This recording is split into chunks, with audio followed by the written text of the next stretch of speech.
Artwork out of the rubble. A French artist who specializes in murals has been working among the ruins in Turkey. That nation, along with neighboring Syria, was hit by a magnitude 7.8 earthquake in February. It killed more than 55,000 people and forced millions out of their damaged or destroyed homes. International officials expect it'll take years for the region to recover. Over a plot of land about the size of 2 basketball courts, a plot that once contained homes, a tailor, and a bakery, French artist Saipa has joined 2 hands together, and he plans to sell prints of his creation to raise money for the families of earthquake victims and for the survivors.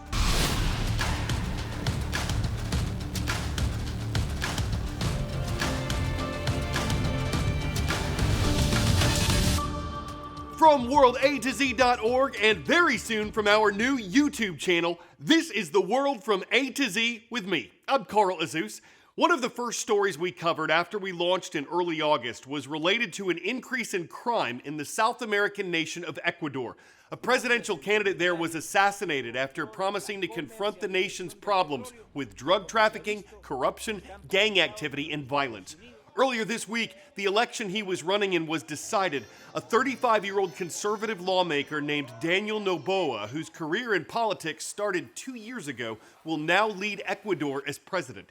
It was a special election and will carry a short term that ends in May of 2025, and incoming President Noboa, the heir to a business fortune who will be Ecuador's youngest leader, will face immense challenges. Violent deaths in Ecuador reached a record last year, and many Ecuadorians say safety is their biggest priority. On this date in world history.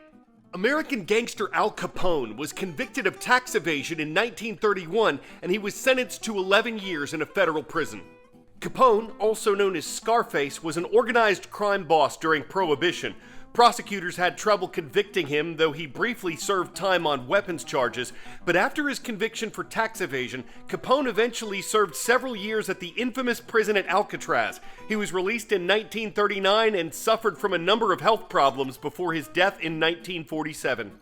And in 1989, a 6.9 magnitude earthquake struck California, killing 63 people and injuring thousands more.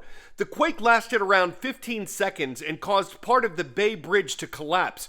An interesting detail, it happened just before Game 3 of the World Series between the Oakland A's and the San Francisco Giants.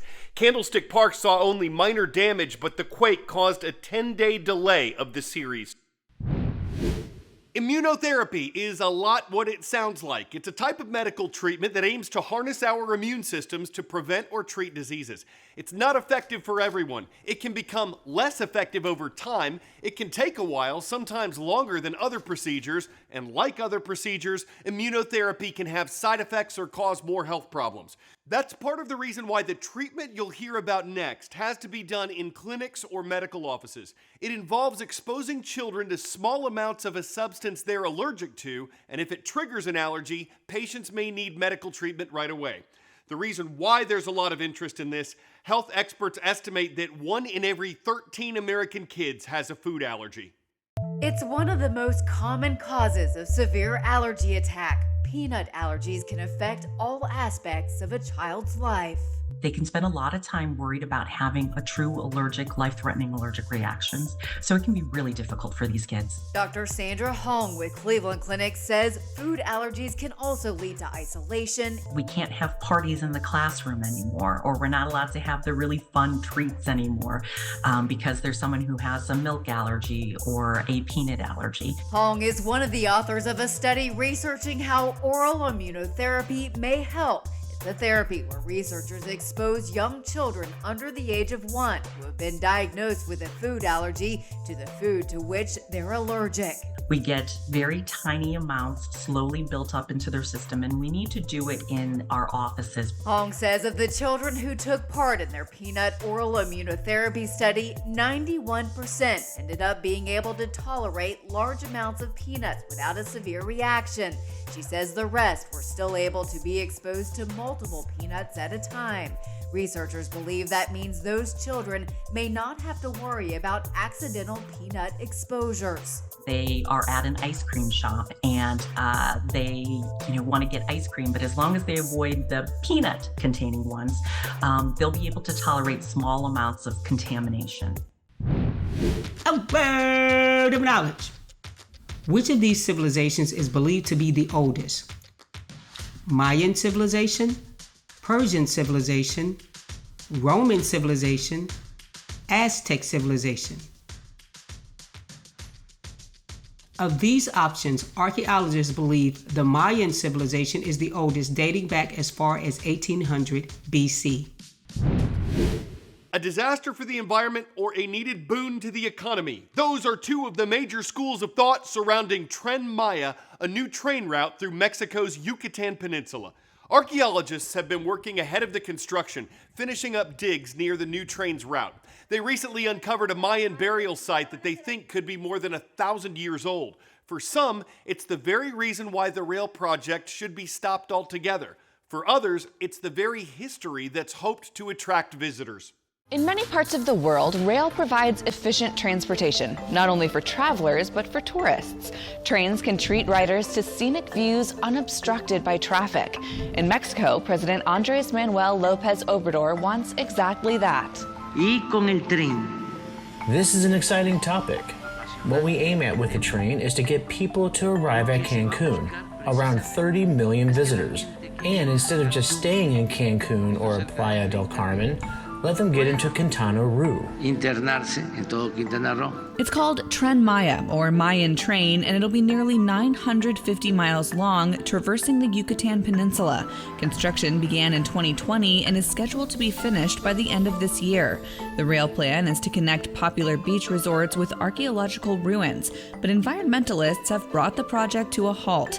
They're objecting to a change in the planned route, one that puts the rails on ground level through the jungle. While beautiful for tourists, activists say it will cause irreparable damage. The route runs over a subterranean network of caves, rivers, and freshwater sinkholes which connect to the Caribbean Sea. And then there's the wildlife. The train will split the jungle and will interrupt these animals' migration to find water.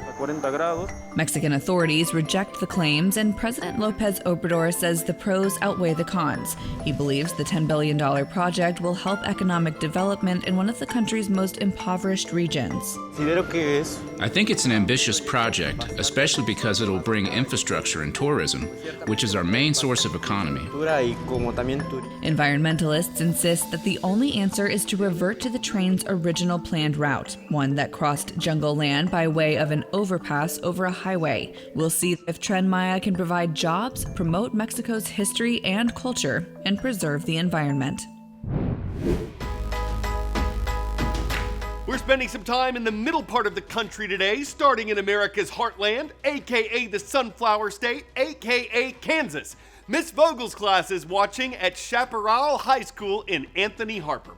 Next, all rise at Rise for Mr. Rise class. Rise Academy is in Alvin, Texas, aka the Lone Star State. If you're afraid that one day computers using artificial intelligence are going to invent this robot that hunts us all down, you might find this reassuring.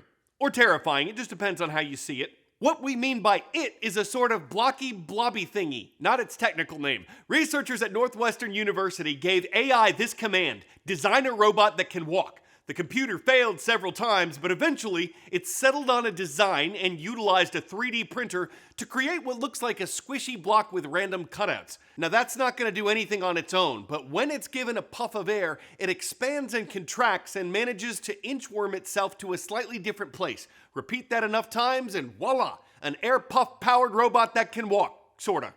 Stare at that thing long enough and it can seem hypnotic. But assembling a battery of machine puns can get kind of robotic. And it's not it that I'm neurotic, got it? Or that it's a methodic product, but I don't want to get circuit board or short circuit coming full circuit, because I sure can get where I'm sure to forget what I've computed before after all these years. I've got the dedication, but I might need a vacation because all this machination really grinds my gears.